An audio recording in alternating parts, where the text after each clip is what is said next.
गति वैराग्यम परम भागम संतोषम परम धर्म ज्ञानांतजे निरंतरम सो योगी नमो नमस्ते सत्सर्व केवल पद खंडाय नमस्ते नमस्कारम सेवते ब्रह्मानंदम परम शुद्धम केवलम ज्ञानमूर्तिम धन्धातीतम गगन सदृशम तत्मसादिलक्ष्यम एकम नित्यम अचलम सर्वसाक्षीभूतम भावातीतम निर्गुणरहि सद्गुरुतम नमः चैतन्यम शासनयमातीतं निर्जननाथ बिंदुकलातीतं तस्मै गुणमे मंगलम गुरु शब्द रूप नाम नाम प्रकाश मंगलम शब्दार्थ शब्दाधार शब्द निवासन ब्रह्म दयाल सतगुरु दयाल की अमृत में वाणी काना द्वारा पान करो। राम सदगुरुदेव जी महाराज की अमृत में वाणी मुखार बंद द्वारा पान करो। राम सदगुरुदेव जी महाराज के सतनाम नाम सूरज दृष्टि देव दृष्टि अनुभव करो श्रवण करो मनन करुणम सतगुरु दयाल को हृदय हरिनाम नित पद संगत साधु की आदि मन मोक्ष सब धरती कागज करूं सब मन कलम कटाए सात समुद्र शाही कर सतगुरु गुण लिखा ये सत्य अंतर्जाम घट घट के जाने बारंबार हे राम जी महाराज बारंबार हे राम हे राम हे राम सारी सत्य रक्षा हे राम हे राम हे राम।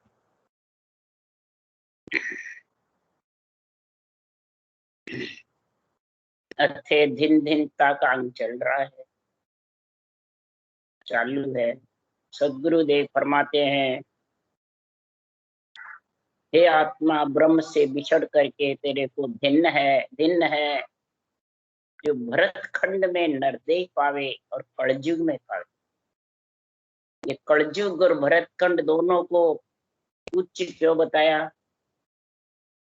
सब खंडों में सबसे भरत खंड और कलयुग दो में अगर जिसको नरदेह आ गई तो समझ जा उसका बहुत सागर से तिरने का समय आता। भरत खंड क्यों? ये ऋषि मुनि जितने भी हुए 81,000 ऋषि मुनि भरत खंड में, केवली भगवंत का अवतार भी यही था, निमित्त अवतार भी यही था। तो बताओ ये भरत खंड कितना, इसलिए इसको भारत माता है। कितने सपूत जन्मे इसलिए इसका नाम माता है। देखा औरों को किसी को माता नहीं कहते, माता से ही तो सपूत जन्मते हैं। भरत खंड के लिए सब देवता रच करते हैं कि भरत खंड में जन्म दे और फिर 3 युगों से भी ज्यादा कलयुग में दो। वो लोग क्यों अरज करते हैं? और इतनी अरज करती आत्माएं, अब सृजनहार तो सब रक्षा करते, फिर अरज की जरूरत क्या भाई? है अरज कर रही आत्माएं कि गर्भवास में करे पुकारा सुनो साईं सिरजनहारा। किससे पुकार कर रही है? जब गर्भ में आ जावे तो भी पुकार करे 9 महीने। कौन? आत्मा पुकार करे। दूजा दुख मोय भुगतावो गर्भवास से बाहर लाओ। अब के बाहर करो बसेरा निस्दिन जाप करो हरि तेरा। ऐसो वचन गर्भ के माई हरि से कोल किया था याई। हरि को छोड़ आन नहीं ध्याऊं जे हरे अब के बाहर आऊं। आत्मा कितनी पुकार करती है 9 महीने गर्भ में, कितना कष्ट झेलती है, पुकार करती रहती है हे हरि अब के मैं साईं से की बाहर निकल जाऊं। हे हरि आपका सिमरन करो, मैं आन को नहीं ध्याऊं। आन का मतलब यहाँ देवता के लिए नहीं बता रहे सुखराम, देवता नहीं ध्याऊं, देवता तो आत्मा है। आन मतलब इस रूप को न तो पूजू न पूजाऊं, ये रूप मेरा साईं से बाहर निकाल दो। इस रूप से ही मैं आत्मा परम पद में मिल सकती हूँ भक्ति करके। मेरे को ऐसा संतों का ज्ञान, संतों की सेवा, संतों की भक्ति जो केवली भगवंतों ने 98 ग्रंथ में लिखी है, हे सृजनहार, मेरे पे आप कृपा करोगे तो ये मेरे को मिल जाए। सृजनहार की कृपा बिना ये परमात्मा की भक्ति, परमात्मा का ज्ञान बुद्धि पे आने वाला नहीं। और जिसके आ गया कलयुग में, भरत खंड में, जो नरदेह में आ गए और उसको ऐसा केवल ज्ञान की बुद्धि पे समझ हो गई, आध्यात्मिक निर्णय की, निरपक्ष की, और भक्ति में लीन है, ग्रस्त में रहते हुए। एक तो घर छोड़ के भक्ति करे और एक ग्रस्त में रह के करे, कितना फर्क है भाई। ग्रस्त में तो दुख सुख भी सहन करना पड़ता है, कमाना भी पड़ता है, मेहनत भी करनी पड़ती है, और बच्चे बच्ची का, सबका, माँ बाप का पालन पोषण भी करना पड़ता है, और भक्ति भी करे और ज्ञान भी धारण करे। ग्रस्त में रह करके ये क्यों करे, किस लिए उच्च बताया है कि ग्रस्त में रह करके प्राणी मात्र को राम रूप समझे, दया भाव समझे, प्राणी मात्र का हित करे। इससे ही महाराज फरमाते हैं ये देव ऋण, ऋषि ऋण, जितने भी ग्रस्त के कर्ज है ये सब उतरते हैं। तो प्राणी मात्र में त्रिलोकी की आत्मा आ गई कि खुद के परिवार आया, तो फिर बताओ कितनी अरज में गुण है। अरज तो आत्मा ही तो करती है, आत्मा निकल जाए फिर कौन करेगा। तो वो निकले बाद आत्मा ही करती है, शरीर से निकले बाद भी वही पुकार करती है, शरीर से निकले बाद ही पुकार करती है, हो प्रभु मानो तन दीजे, भरत खंड के माई, केवल भक्ति करा संत सेवा और करा कछु।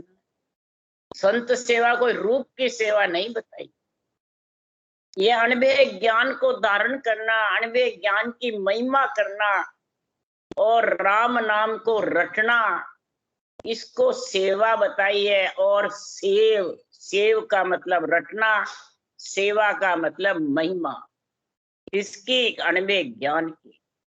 अगर जिसने ये समझ में आ गया, धिन्न धिन्नता को जन्म है, जहाँ पद खो जो आए, फिर धिन सो सुख राम के, रया राम लिवला।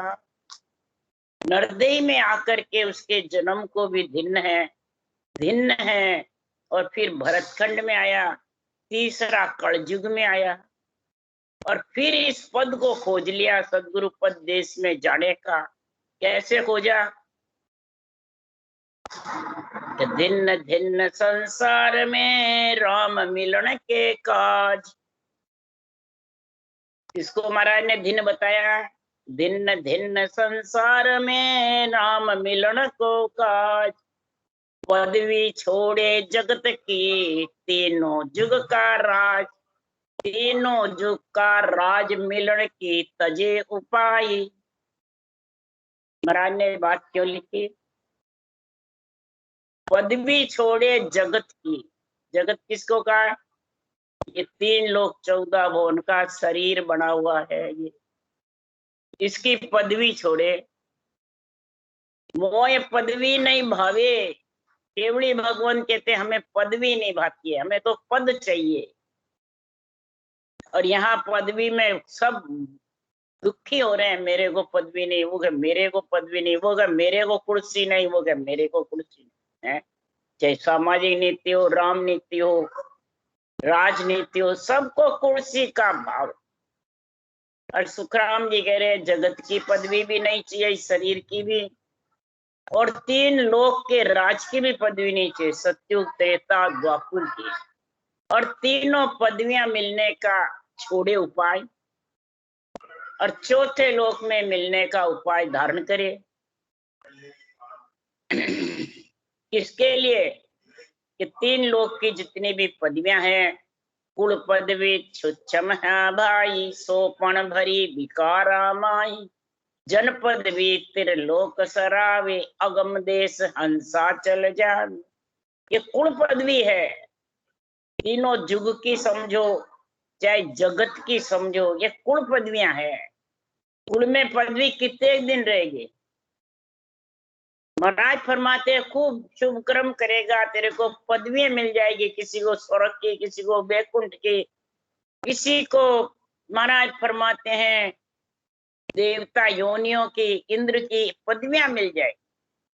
परंतु ये पदवियां खुटने वाली है कि अमर रहने वाली? खुटने वाली। कुल पदवी छुच्छम आ भाई और सोपन भरी बिकारा माई, और कष्ट कष्ट में, सुख और दुख में भरी पड़ी है सब पदवियां। जन पदवी केवली भगवंतों को, जो नित्य अवतारों को परम पद में मिलने का अनुभव ज्ञान की जो पदवी दी है, ये जन पदवी त्रिलोक सराग। इस अनुभव ज्ञान को, ब्रह्म ज्ञान को, तत्व ज्ञान को तीन लोक की, त्रिलोकी की आत्माएं सराहती है, तो कुल पदवी को सराह रही है।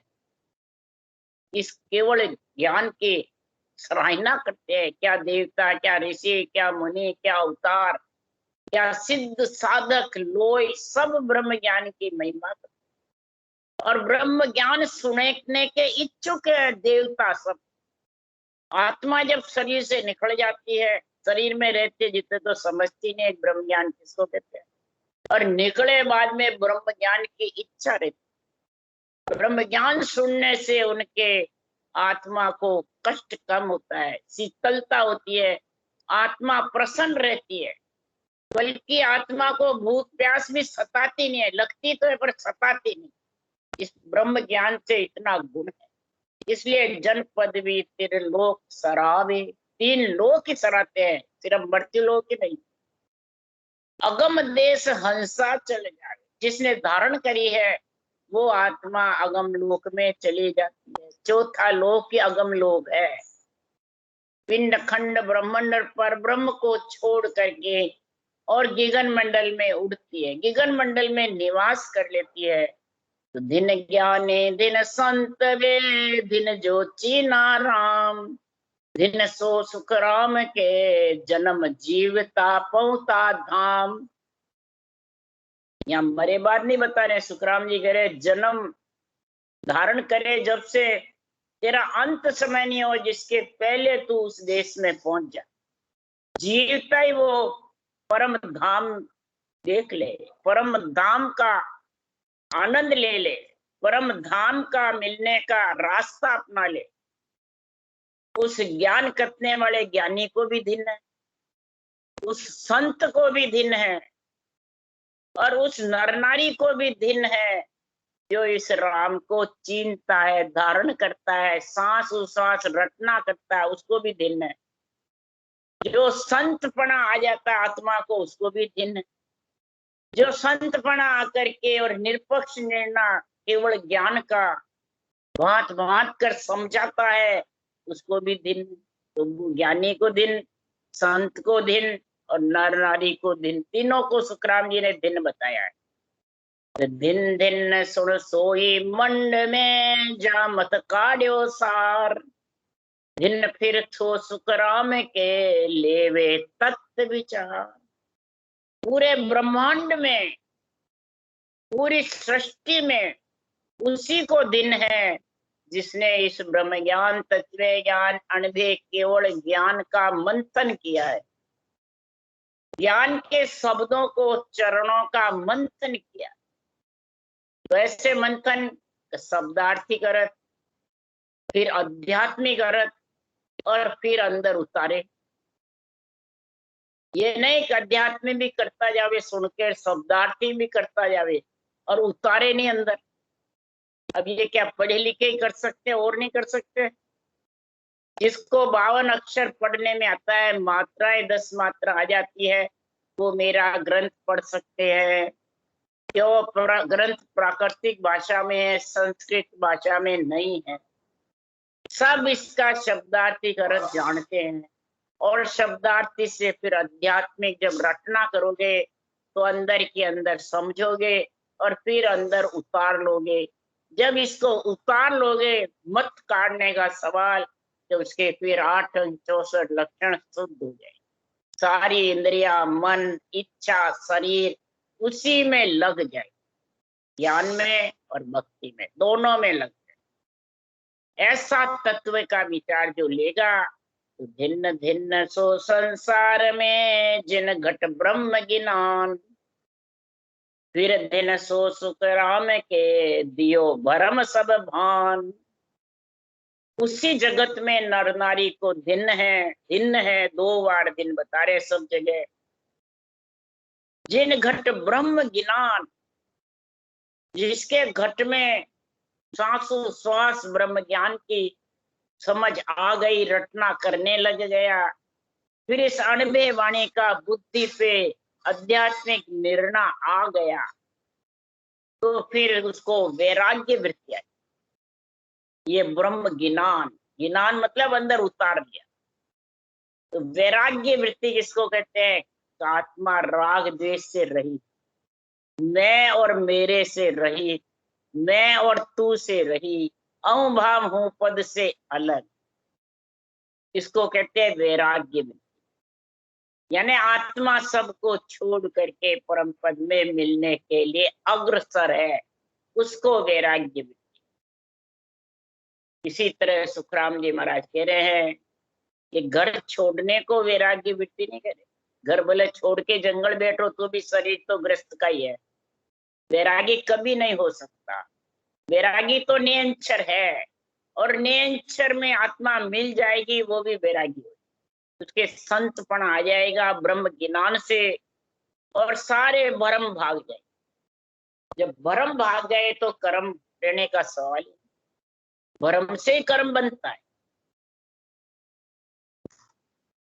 और भरम तेरा भग जाएगा, यहाँ कर्म नहीं बता रहे, भरम, भरम का जब नाश हो जाएगा तो महाराज फरमाते कर्मों का भी नाश हो जाएगा। भरम ही मोटा है सब, भरम वही है, मैं हूं, मेरा है, अहूं बा हूं पद। इसके लिए सुखराम जी ने कहा है, अहूं पाव हूं पत्थर तज निर्णो केवल निर्णो कीजे, अहूं भाव हूं पस तज दूरो केवल निर्णो कीजे। अहूं भाव और हूं पद, ये दो को तू तज दे और फिर केवल का निर्णय कर। देख बुद्धि पे विवेक और वैराग कितना जबरदस्त आवे, तब तेरा सब भरम भाग जाए, कोई प्रकार का घट में भरम नहीं रहेगा।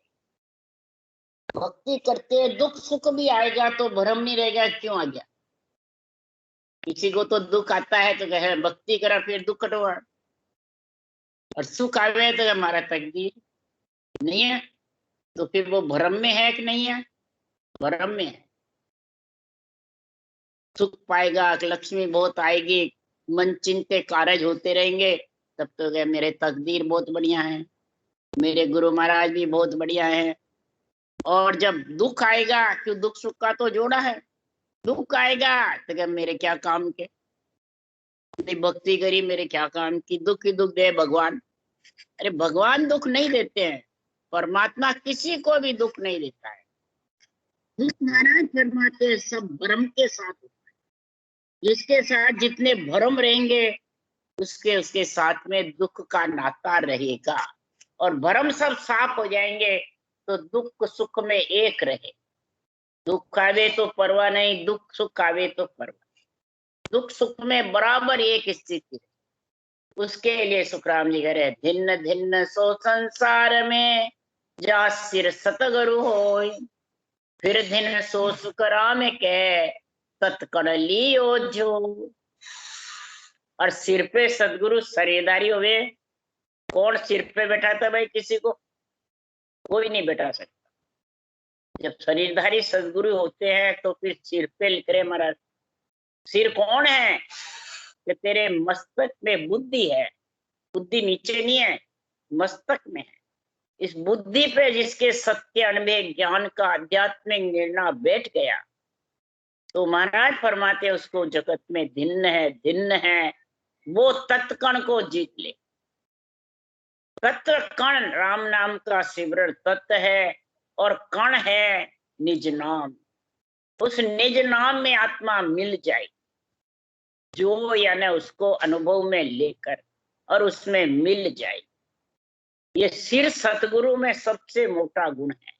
अनुभव ज्ञान का आध्यात्मिक निर्णय जिसके बुद्धि पे आ गया, तो उसको तो वो अच्छा लगे, बस ये निर्णय ये निर्णय ये। जिसके बुद्धि पे अहंकार और माया का पर्दा रहता है, वो इसको आध्यात्मिक निर्णय पसंद नहीं आता है, वो उठ उठ के चला जाता है, तो उसको मान सम्मान खाता रहता है। यही भ्रम है मोटा, और इससे कर्म बंधन होते हैं भ्रम से। इसलिए सुखराम जी कह रहे हैं बुद्धि पे आध्यात्मिक निर्णय आना चाहिए, और बुद्धि पे जब विवेक आएगा, आध्यात्मिक निर्णय की समझ आएगी, तो उसके ये राग देश से आत्मा अलग होती जाएगी, वैराग्य में। इसलिए सुखराम जी महाराज कह रहे हैं कि संसार में बहुत जबरदस्त निर्णय ग्रंथों में भी है, वेदों पुराणों में भी है, रामायण में भी है, सब जगह निर्णय है, परंतु अपन इसको समझते, अपन तो बस यही समझते हैं कि बस हमारे को जो आ गया वही सब सही है, बस हम जो कह रहे हैं सो सब सही है। नहीं, महाराज फरमाते हैं कि वैराग्य वृत्ति, वीतराग, विज्ञान, राग, ये जितने भी गुण हैं सब शास्त्रों में भरे पड़े हैं, परंतु आवे कैसे, वो निर्णय सदगुरु सुखराम जी महाराज के वाणी में अनुभव ज्ञान में बात बात कर लिखा हुआ। आवे कैसे, सासु सांस निर्णय, सासु सांस रटना, बात बात करके समझा रहे हैं, लाइन लाइन में लिख रहे हैं, और उसके घटपट से लिख रहे हैं कि नेंछ निज नाम आवे तो प्रेम प्रीति किसमें लगावे। अगर प्रेम और प्रीति उसमें लग गई तो वैराग्य वृत्ति हो जाएगी। किसको? आत्मा, शरीर को नहीं होगी, आत्मा। जब वैराग्य वृत्ति आ जाएगी तो फिर वीतराग विज्ञान का गुण आ जाएगा, यानी विधेय मंडल। तो दिन दिन जाको गुरु मिल्या, सतगुरु सिमरत आय, आत्म ने सुख राम के दिया ब्रह्म बता। महाराज फरमाते ऐसे समर्थ और सतगुरु दो लिखे हुए महाराज। सतगुरु समर्थ आय, ऐसे समर्थ सतगुरु जिसको मिल गए, मैंने ऐसा केवल ज्ञान मिल गया जिससे नेंछ निज नाम प्रकट हो, वो समर्थ। और सांसों सांस रटना, ये सतगुरु, इसको कहते हैं सतगुरु विधि, सतगुरु आज्ञा, सतगुरु ज्ञान और समर्थ नेंछ। ये दोनों जिसके पास में आ गए तो समझ जाओ संसार में उसको, जगत में नरदेह पा करके दिन है, दिन है, 2 बार दिन। आत्म में सुखराम के दिया ब्रह्म बता, आत्मा ब्रह्म है, और ब्रह्म पद में मिलने के लिए ऐसा सतगुरु समर्थ दोनों का गुण आ गया। निरंतर आत्मा को मिलाने वाला पति परमेश्वर, और सांसों सांस जो विधि है वो गुरु, और समर्थ निरंतर गोविंद। ये गुरु और गोविंद दोनों का गुण आ जाता है। दोनों अलग अलग है, एक है? दोनों एक है। गुरु और गोविंद, गुरु से गोविंद आता है। तो हर गुरु एक ही जानिए, सतगुरु फेर विशेष, सतगुरु बिन सुख राम के न्यारा लखे न।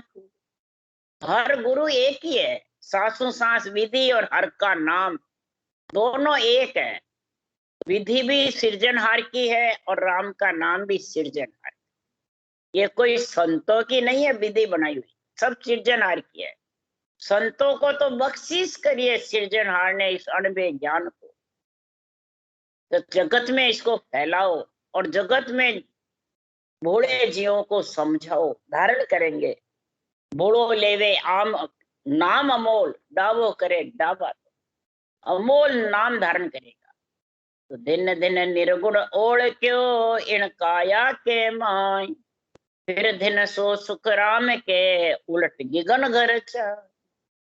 इस नरदेह पाए के बाद में इस काया से जिन्होंने निर्गुण ब्रह्म को ओळख लिया, आत्मा तो निर्गुण है, और ब्रह्म आत्मा को ब्रह्म पद में मिलाने के लिए निर्गुण केवल ज्ञान जिन्होंने ओळख लिया नैनचर निज नाम को, अनुभव में आ गया इस काया के बीच में, तो वो उलट बंकनाल उड़कर ऊपर चला, गगन मंडल में निवास हो। लबेद से पांखें आती है, लबेद बिना पांखें नहीं आती है। लबेद का अर्थ है रटना। अब रटना कौन करे? रटना करना ही महाराज परमात्मा, कहना सरल है, करना बहुत दुर्लभ। कहने में कोई बिगड़ता कुछ नहीं लगता है, पर करने बैठते हैं तब कई प्रकार के संकल्प विकल्प विचार, कई प्रकार के दुख सुख, तेरी मेरी सब घट में आ जाती है। बस ये रटना ही जिसके बराबर चलती रहती है, रटना का गुण आ गया, लबेद का गुण आ गया, तो महाराज फरमाते हैं फिर ने अंचर का उमव जबरदस्त होगा शरीर में। देही मंडल में भी और विधेय मंडल सब रटना का ही गुण है। क्यों? रटना से पांखें आती है, पांखें अपना आप नहीं आती है बिना रटना के। उड़ाने वाला नेंचर रटना का जोर होगा तब जबरदस्त उमव होगा, और फिर वो आत्मा को अपने अंदर मिलाएगा। उलट गगन मंडल में महाराज फरमाते हैं लबेद से वो देश आता है। तो धिन्न धिन्न सो नर धिन्न है, जा रे जन को लाड, फिर धिन्न सो सुख राम के, मुख रसना लिव गाड़। मुख में और जिह्वा में लिव बंस सिवरण जिसके चलता है, महाराज फरमाते हैं उसको जबरदस्त धिन्न बताया है। धिन्न है नर को नारी को, जो ऐसे केवड़ी भगवंतों के ज्ञान से प्रेम है। लाड़ का मतलब प्रेम। केवड़ी भगवंतों के अनभे ज्ञान से इतना प्रेम होता है कि इसको सुनता ही रहूं, धापे ही नहीं सुनता सुनता। भले इस ग्रंथ को कितनी बार आप घुमा लो, कितनी बार एक ही ग्रंथ को तुम 50 बार बांच लो, 100 बार बांच लो, बार बार इसमें प्रेम उमड़ता रहे, आत्मा को धापेगी नहीं आती। ऐसा केवली भगवंतों का अनभे ज्ञान का मन प्रेम जागृत हो जाता है ऐसे भक्ति करने वाले। तो धिन्न धिन्न सो संसार में, जा घट दया संतोष, फिर दिन सो सुख राम के, दे जीवा दिल पोख। अब देखो महाराज जब कहते हैं रक्षा करने वाला सृजनहार है, सबकी रक्षा करता है, परंतु जिसके घट में भक्ति है, ज्ञान है, और उसके फिर जीवों के प्रति दया है, क्या कि परमात्मा के देश में सारी आत्माएं मिले, प्राणी मात्र राम रूप बने, ये दया। प्राणी मात्र सुख पावे, प्राणी मात्र दुखी नहीं रहे, ये दिल में महाराज फरमाते उसके पोख है, सुख की इच्छा है।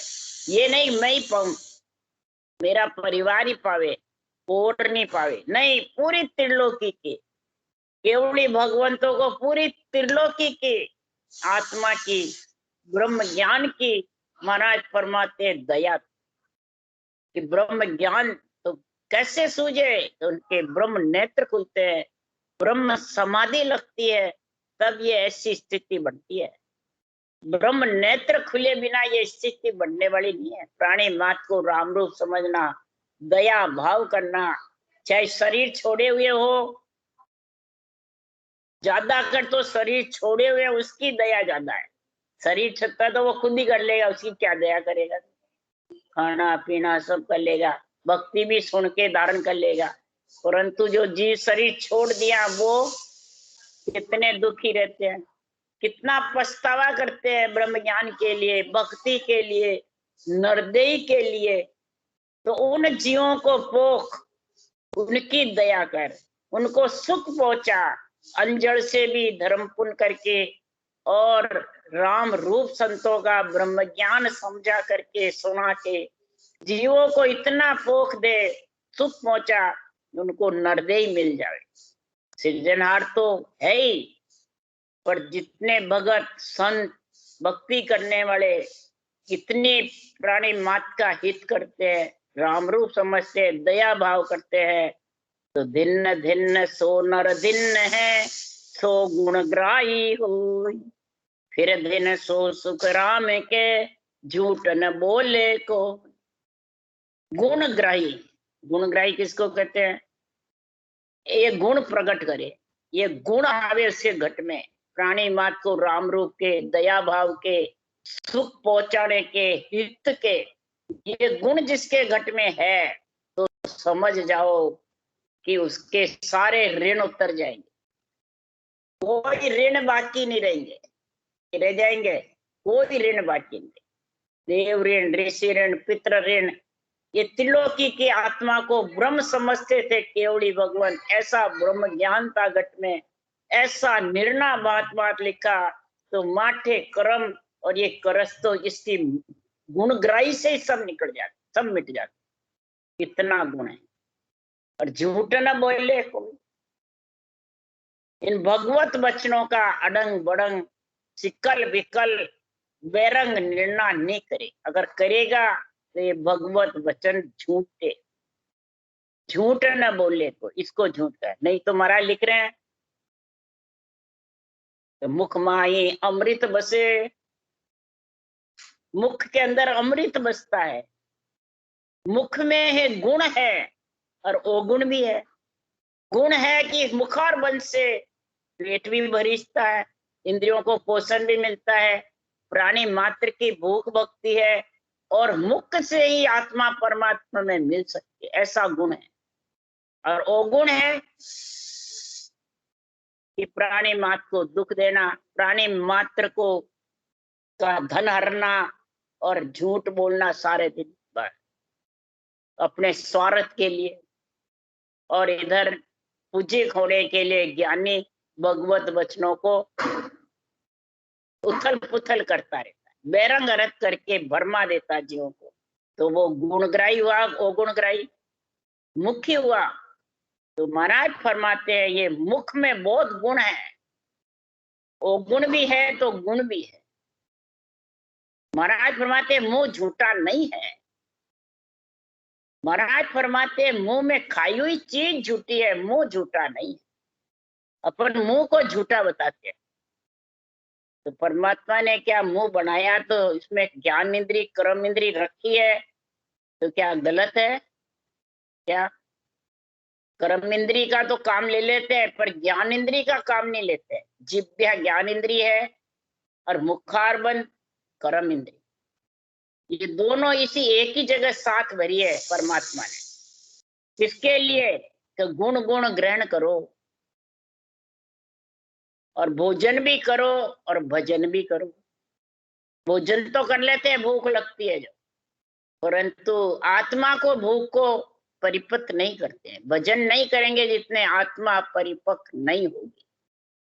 इसको कहते हैं झूठ न बोले, इसको कहते हैं गुणग्राही हो। इसलिए सुखराम जी महाराज कह रहे हैं